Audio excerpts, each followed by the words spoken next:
hidup dan matiku padamu. Bisikan doaku dalam butiran tasbih, ku panjatkan pintaku padamu Maha Cinta. Sudah diubun-ubun, cinta mengusik rasa, tak bisa ku paksa walau hatiku menjerit. Ketika cinta bertasbih, nadiku berdenyut merdu, kembang kempis dadaku merangkai butir cinta. Garis tangan tergambar, tak bisa aku menentang. Sujud syukur padamu atas segala cinta. Ketika cinta bertasbih. Assalamualaikum. Berikan kunci itu, Aprilia. Berikan kunci itu cepat, Aprilia. Kamu keterlaluan, Aprilia. Tidak pantas kamu memperlakukan aku seperti ini. Ini bisa menjadi fitnah kepadaku.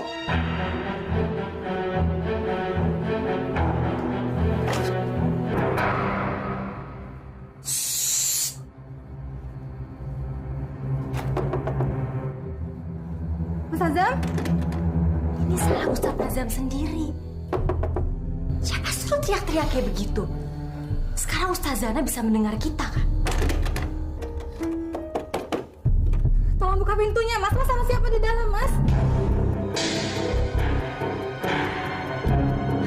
Kuncinya ada di Ustadz Azam, Ustazah. Bohong, mana? Kuncinya ada di dia. Dia siapa?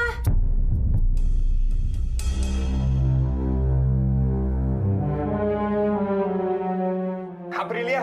Aprilia. Astagfirullah, Ustaz. Cepat berikan kunci itu. Saya mau keluar dari ruangan ini. Bohong, mana?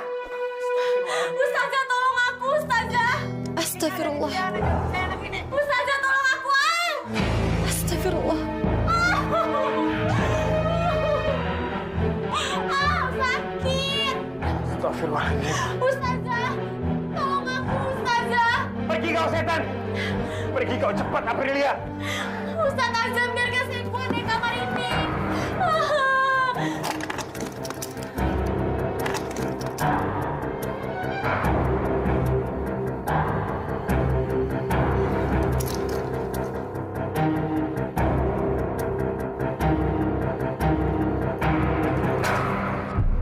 Ustazah, Ana. Ustazah, tolong saya, Ustazah. Pak, ini, Mas. Ini sweater saya. Milik kamu. Bagaimana bisa sweater itu ada di tangan Mas Azam, Mas? Begini, Ana. Tadi itu Ustaz Azam. Ustaz Azam berusaha untuk membuka semua pakaian saya. Dan alhamdulillah Ustazah segera datang. Kalau tidak mungkin sekarang Ustaz Azam sudah melucuti semua pakaian saya. Dia bohong. Percaya kepada aku, Ana. Tidak mungkin aku berbuat serendah itu. Anak ini sudah berada di dalam kamar ketika aku datang. Momoh ya, Ana. Astagfirullahaladzim. Tidak, Ustazah. Mana mungkin saya berani masuk kamar ini tanpa permintaan Ustaz Azam. Dan sekarang saya menyesal karena saya mengikuti permintaan dia. Fitnah! Sudah. Kejadian ini sungguh mungkar, Mas. Busuk. Maafkan saya, Ustazah. Tapi ini semua karena saya dipaksa oleh Ustaz Azam. Dia berbohong, Ana. Tega kamu, Mas. Astagfirullah, Ana. Ana! Ada apa ya? Ustazah Ana kelihatannya seperti itu. Entahlah. Mungkin... Ana, tunggu! Bang Azam, lapor Bang. Aprilia belum. Ana! Tunggu dulu, Ana. Demi Allah, aku tidak melakukan apa-apa dengan Aprilia. Apapun alasannya Mas telah berdua dengan Aprilia di kamar. Dan sweater itu ada di tangan Mas Azam. Perbuatan itu tidak termaafkan, Mas. Tidak termaafkan. Ana!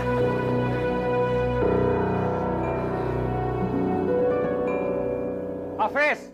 Arif!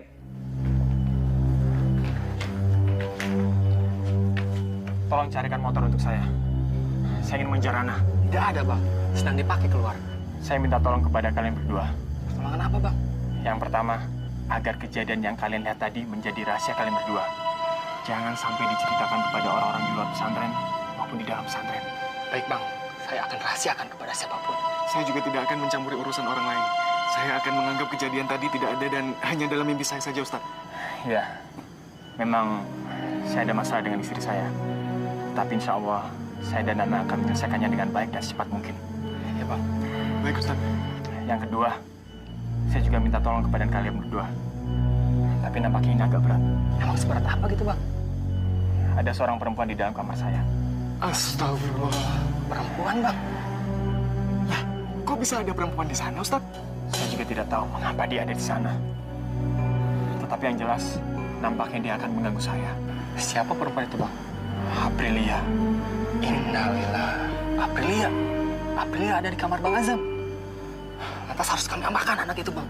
Coba bawa Aprilia ke ruangan mana saja di pesantren ini. Amankan dia untuk sementara waktu. Saya takut dia akan mengganggu santri-santri lainnya. Waduh, tapi bagaimana cara kita membawanya, Ustadz? Caranya terserah kalian berdua. Yang penting, kalian harus tetap jaga syariat.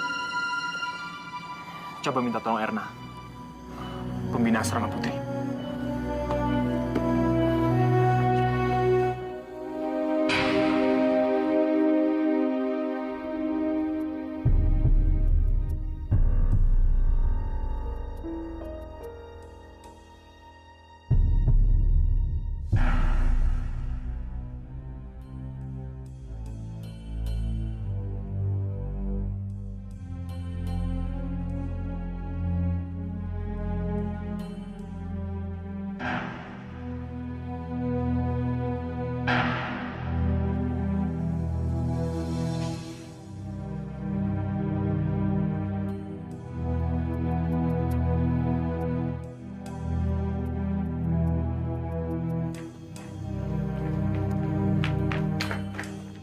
Bang Azam, Aprilia tidak ada di dalam kamar. Tadi Erna yang memeriksa ke dalam rumah. Iya, sudah kami cari di seluruh ruangan di rumah Ustadz. Tapi Aprilia tidak juga kami temukan. Cari sampai ketemu. Mungkin dia di belakang, dekat gudang. Baik, Ustadz. Baik bang.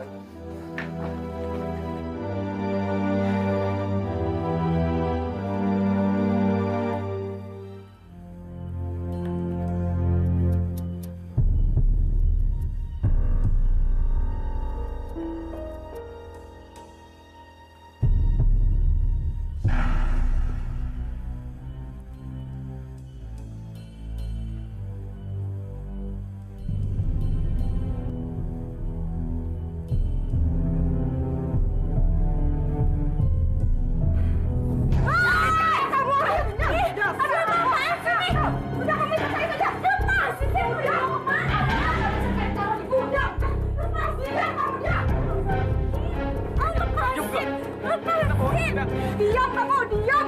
Ini perintah dari Ustadz Azam. Aku tidak salah apa-apa. Diam. Tinggalkan saja dia. Kalian mau kemana? Cepat ikat pintunya pakai tali.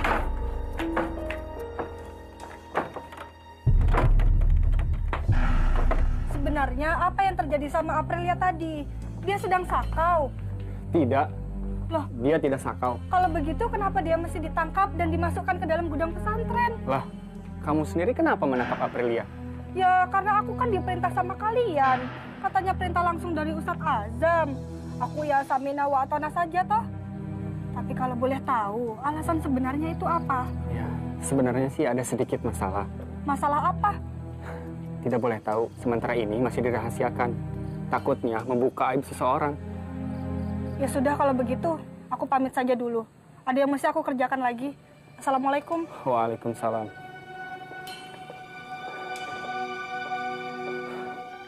Assalamualaikum. Waalaikumsalam. Bagaimana, Ves? Aprilia sudah ditemukan. Beres, Bang. Semua tugas yang Abang berikan sudah kami laksanakan. Sekarang Aprilia sudah kami tahan di gudang pesantren. Kalian tidak menyakitinya, kan? Oh, tidaklah, Bang. Disentuhnya pun tidak. Erna semua yang membereskan. Untung yang digoda Aprilia tadi Abang. Aduh, coba kalau saya gemeterlah kaki bungu, Bang. Hus, istighfar, Ves.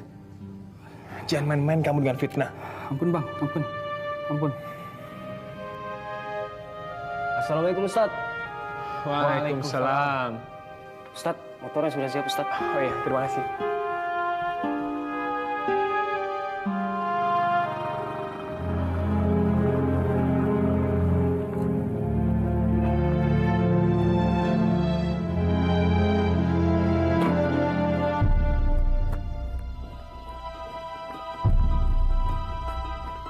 Apa benar Mas Azam melakukan hal seperti itu, Mbak? Saya melihat dengan mata kepala saya sendiri, nah.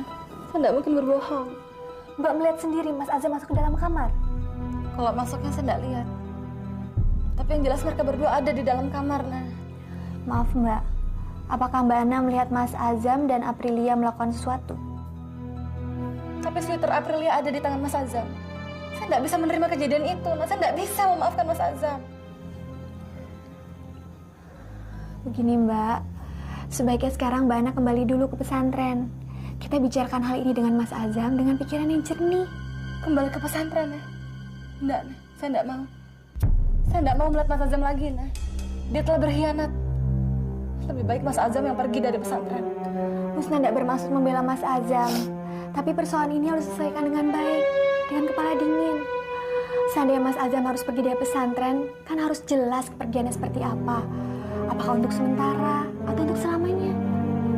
Terserah, pokoknya saya tidak mau lagi melihat Mas Azam, nah. Ingat Mbak, kita ini bukan anak-anak lagi. Kita adalah guru dan panutan di pesantren.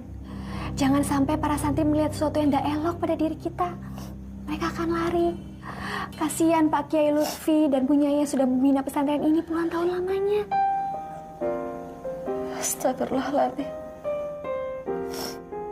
Abah, Umi. Apa salah Ana? Sampai Mas Azam tega mengkhianati Ana. Maaf Mbak, seharusnya sekarang Mbak Ana itu berhusnuzon dulu terhadap Mas Azam sampai perkara benar-benar jelas. Dan menurut Husna, sebaiknya Pak Kiai Lutfi dan Bu Nyai jangan diberitahu dulu tentang hal ini. Maafkan saya, Nah. Saya memahami Mas Azam itu kakak kandungmu. Tapi hati saya begitu tersayat melihat kejadian tadi, Nah. Semua ini adalah cobaan bagi kita. Entah siapa yang benar dan siapa yang salah. Sekarang bagaimana Mbak? Jadi kita ke pesantren?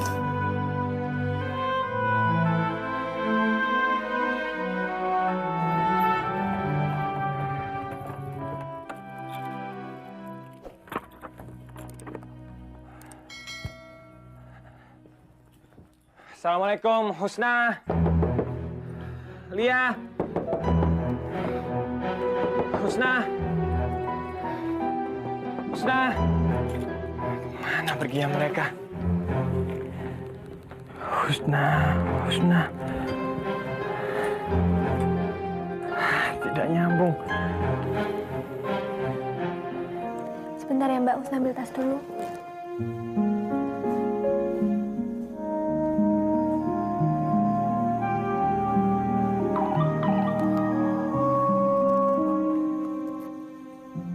Mas Azam. Alhamdulillah nyambung. Ayo Ana, angkat Ana. Tidak. Astagfirullah, dimatikan. Ana benar-benar marah kepadaku.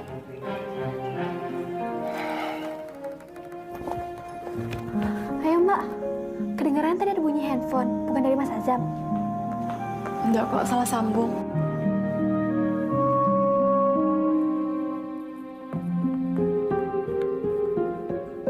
Assalamualaikum, Lia.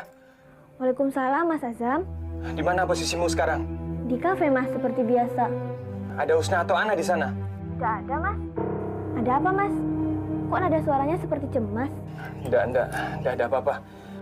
Ya sudah ya, Mas mau ke tempat lain dulu. Tidak ke kafe saja Mas. Tunggu saja di sini. Motornya Mbak Husna tadi Lia bawa. Insya Allah Mbak Husna akan ke sini. Nanti saja ya, saya kesananya. Kalau begitu, coba ke studio Mbak Husna saja Mas. Oh iya, benar juga. Mungkin di sana. Terima kasih ya, Lia. Assalamualaikum. Waalaikumsalam warahmatullahi. Ada apa ya? Tidak biasa-biasanya Mas Azam panik seperti itu.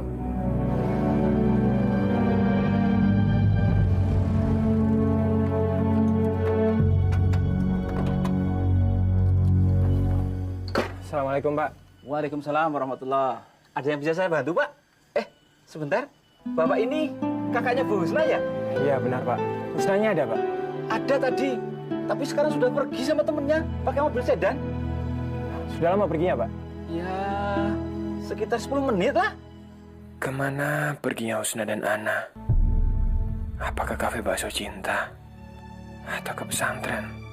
Apa mungkin Ana ke pesantren? Ya sudah Pak, kalau begitu saya pergi dulu. Terima kasih. Monggo.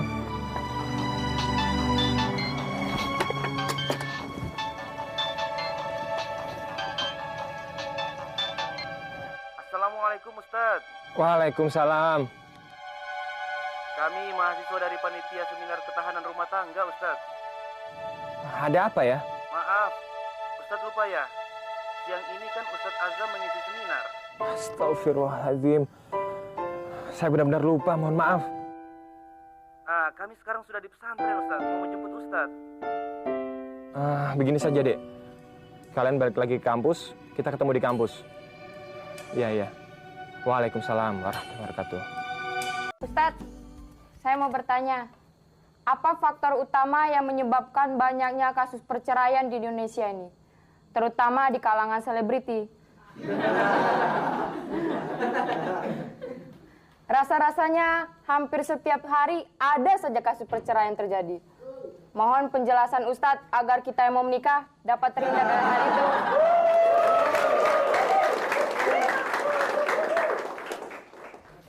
Silakan Ustadz untuk dijawab.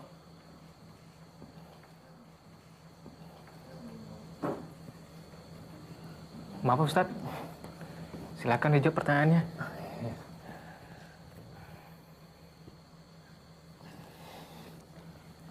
Maaf, tadi pertanyaannya apa ya? Intinya, kenapa banyak terjadi perceraian di Indonesia?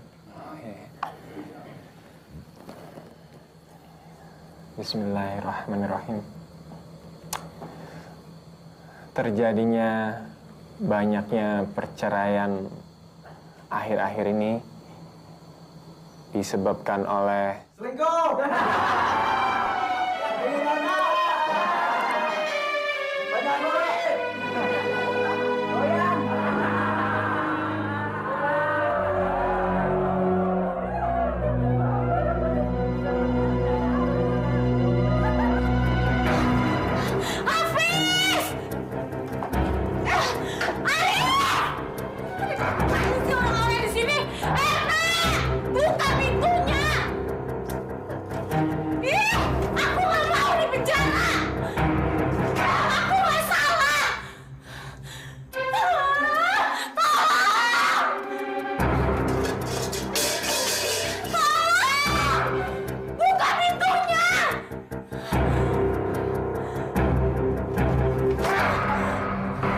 Bagaimana keadaannya Aprilia ya, Pi?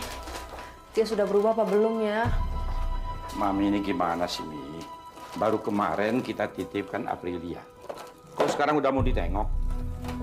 Mi, merubah orang jadi baik itu tidak segampang seperti membalikkan telapak tangan.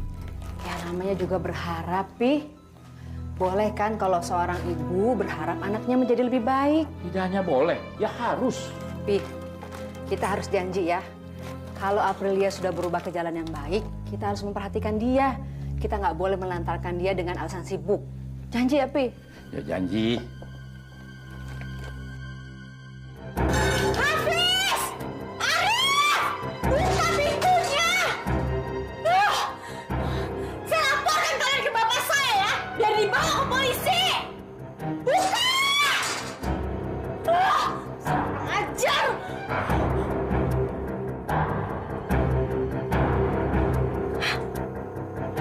Ustazah Ana?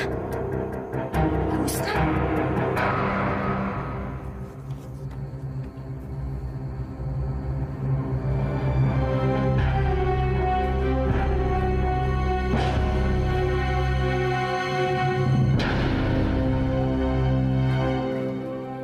Astagfirullah, Aprilia.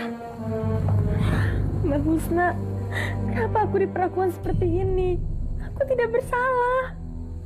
Apa buktinya kamu tidak bersalah, Aprilia? Ustadz Azam lain memanggil saya untuk masuk ke kamarnya. Dan dia meminta saya untuk membuka baju. Saya menolak. Tapi dia berhasil membuka sweater saya. Untung saja Ustazana segera masuk ke kamar itu. Ustazana sendiri juga melihat kok Ustadz Azam saat itu sedang memegang sweater saya. Itu kan Ustazah? Setahu saya, Ustadz Azam adalah seorang laki-laki yang selalu menjaga martabat perempuan. Nggak mungkin dia berbuat seperti itu. Saya juga berpikir demikian, Mbak Husna. Tetapi siang itu tingkah laku Ustadz Azam sangat aneh sekali. Ya mungkin itu adalah sifat asli dia yang selama ini disembunyikan. Emang lelaki itu sama saja. Tidak ustadz, tidak bajingan. Semua selalu tertarik melihat rumput tetangga yang lebih hijau dan lebih subur. Apa maksudmu, Aprilia? Ya mungkin Ustadz Azam itu sudah jenuh dan tidak puas dengan Ustazah Ana. Jaga bicaramu, jangan sembarangan ngomong. Kamu sangat tidak beradab, Aprilia. Kekerasan. Anak ini sangat keterlaluan, Mbak. Ustazah Ana, saya ini berkata jujur. Ustadz Azam itu merayu saya karena ia ingin mempunyai keturunan. Apa? Keturunan? Aprilia, sekali lagi saya minta kamu jangan sembarangan ngomong ya. Kamu jangan mengarang cita fitnah ya, saya tampar dua tahu rasa kamu. Fitnah? Mbak Ustadz hanya sendiri saja dengan Ustazah Ana. Ustadz Azam itu tidak bisa mengharapkan keturunan lagi dari Ustazah Ana.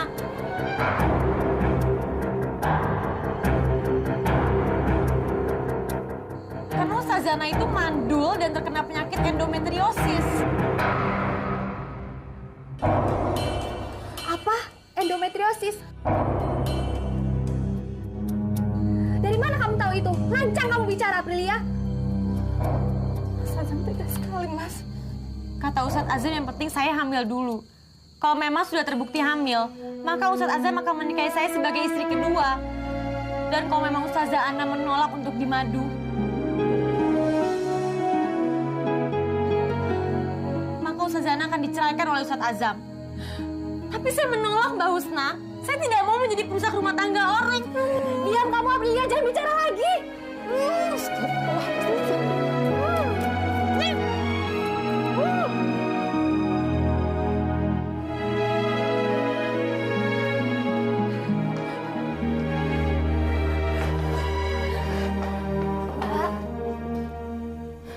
Saya memang belum bisa memberikan Mas Azam seorang anak, Husna. Tapi selama ini saya telah mengabdikan diri dengan sepenuh hati untuk Mas Azam. Tidak sepantasnya Mas Azam melakukan itu kepada saya. Mbak Ana, sungguh Husna tidak mengerti hal yang terakhir soal keturunan. Sebenarnya apa yang terjadi sih, Mbak? Beberapa hari yang lalu saya dan Mas Azam memeriksakan diri ke dokter, nah. Untuk mengetahui mengapa sampai saat ini kami juga tidak memiliki seorang anak. Dokter mengatakan saya terkena endometriosis. Dan akibat penyakit itu saya tidak bisa memiliki keturunan, Husna. Tapi bagaimana Aprilia tahu tentang hal itu? Dari mana dia mendapatkan informasi itu, Mbak? Siapa lagi kalau tidak dari Mas Azam, Husna? Tidak ada seorang pun yang mengetahui hal ini. Bahkan kamu tidak juga kami beritahu. Abah dan Umi pun tidak kami kabari, Husna. Apakah mungkin ada orang lain yang membocorkan hal ini kepada Aprilia? Tidak mungkin, Husna. Tidak ada seorang pun yang mengetahui hal ini. Atau mungkin Aprilia hanya mengarang-arang cerita yang kebetulan sama dengan kejadian dialami oleh Mbak Ana. Tidak mungkin Aprilia dapat mengarang cerita setepat itu. Rasanya tidak masuk akal kalau Aprilia mengarang-arang cerita, nah. Bertahun-tahun Husna hidup bersama Mas Azam. Rasanya sama sekali nggak ada tanda-tanda dia menunjukkan sebagai seorang laki-laki yang buruk. Jujur Mbak Ana, Husna sama sekali tidak percaya Mas Azam melakukan hal seburuk itu. Kamu pikir Mas Azam adalah malaikat yang tidak pernah berbuat salah? Kamu pikir Mas Azam adalah orang suci yang seolah-olah setan pun tidak bisa menggodanya, begitu, nah? Ya sudah, kita tunggu saja Mas Azam pulang. Nanti akan kita lihat apa yang akan terjadi. Maafkan Husna, Mbak Ana. Husna akan sangat malu sadar apa yang dikatakan Aprilia itu benar. Namun Husna tidak mau berandai-andai. Masih banyak hal yang tidak jelas dalam kejadian ini, Mbak. Lebih baik saya menjadi janda yang kedua kali daripada harus dihianati oleh Mas Azam. Astagfirullah, Mbak Ana. Sabar. Jangan mengatakan hal seperti itu. Kalau apa yang dikatakan Aprilia itu benar, Husna, maka Mas Azam lebih buruk daripada Mas Furqan.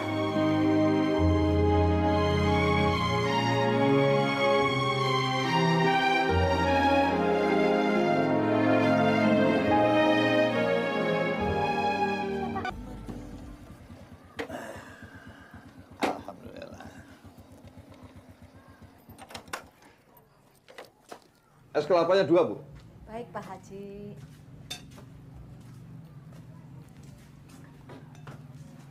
Waduh, celoko. Saya yang ngajak minum. Ada apa, Pak Haji? Dompet saya ketinggalan, Mo. Loh, ketinggalan di bengkel atau di rumah? Sepertinya di rumah, Mo. Oh, ya sudah, enggak apa-apa kok. Biar nanti es kelapa mudanya saya yang bayar. Alhamdulillah. Terima kasih, Mo. Insya Allah, kamu tidak akan rugi memuliakan ulama seperti saya, Mo. Ya. Mo, kamu masih berhubungan dengan pesantren Darul Quran, Mo? Ya masih toh, Pak Haji. Insapnya saya kan dari pesantren itu. Kalau saya jauh dari pesantren, bisa-bisa saya kecebur ke kolam miras lagi. Ya nggak begitu, Mo. Mo, kesadaran itu, Mo, datangnya dari Allah. Jadi tanpa berhubungan dengan pesantren Darul Quran pun, kalau Allah berniat memberikan hidayah kepada seseorang, maka hidayah itu akan turun dengan sendirinya. Begitu, Mo. Benar, Pak Haji. Pesantren itu cuma wasilah. Jadi saya tidak mau jauh-jauh dari wasilah itu. Lingkungan itu harganya mahal loh, Pak Haji. Begitu ya. Ya. Mo, saya pesan tahu campurnya 1 ya. Oh, ya pesan aja. Boleh kok. Ternyata selain daripada haus, saya juga lapar, Mo. Terima kasih ya, Mo ya. Ya. Insya Allah, Allah akan memberikan pahala yang besar buat kamu. Amin. Memuliakan ulama seperti saya ini, Mo, pahalanya besar. Amin.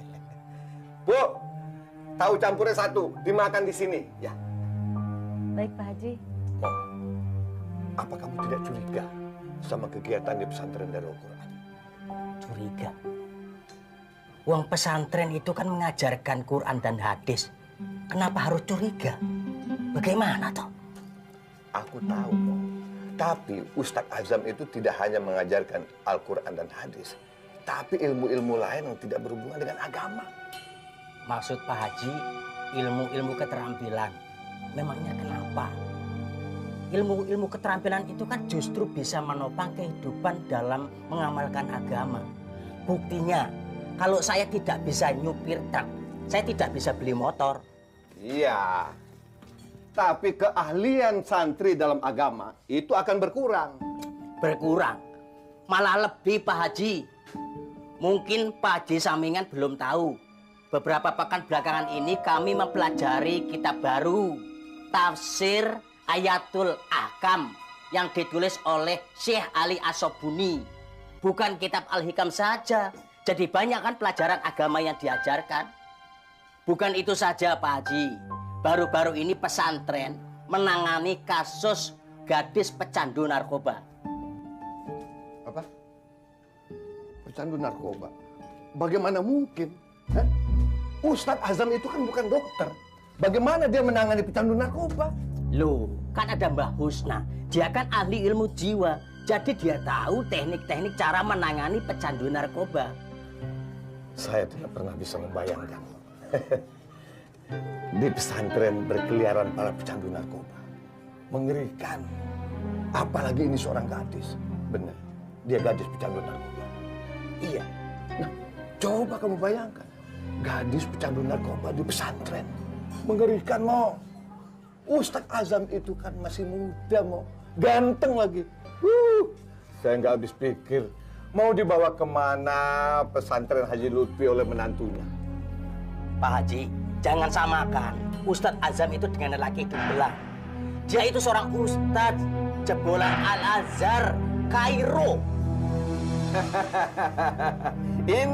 Ini yang kamu nggak ngerti, Mo. Zaman sekarang ini, Mo, tindakan amoral itu bisa dilakukan oleh siapa saja. Apalagi terhadap perempuan. Mo, kamu baca, Mo, di koran, di televisi. Tindakan itu dilakukan oleh jaksa, polisi, pengusaha, anggota DPR, dan ada juga, Mo, oknum guru ngaji.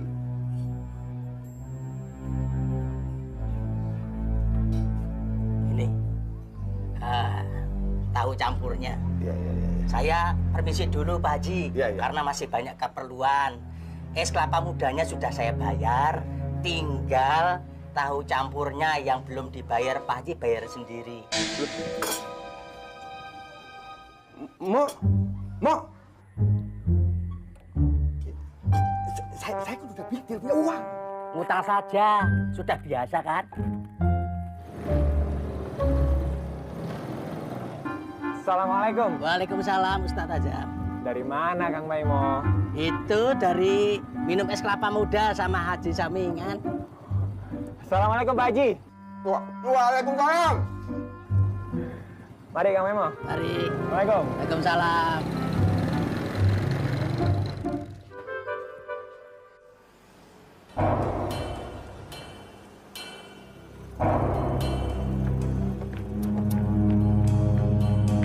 Assalamualaikum Pak Busro. Waalaikumsalam. Di Hafiz kan? Betul Pak Busro. Pak Busro mau kemana? Mau kemana lagi kalau bukan nengok anak kami Aprilia? Oh iya, tapi kenapa deh Hafiz? Aprilia kabur dari pesantren? Tidak Bu, Aprilia tidak kabur. Aprilia ada di pesantren. Alhamdulillah. Pi, betul kan dugaan Mami? Aprilia betah tinggal di pesantren. Boleh kami bertemu? Soalnya walaupun baru berpisah beberapa hari, tapi kami rindu sekali sama dia. Ini saja Pak Busro. Pak Busro tunggu di kantor. Saya akan cek dulu apakah Ustaz Azam ada di rumahnya. Baik, kami tunggu. Mbak Husna. Ada apa, Ves? Gawat, Mbak. Gawat kenapa? Akhirnya Aprilia datang ingin menjenguk. Astagfirullah.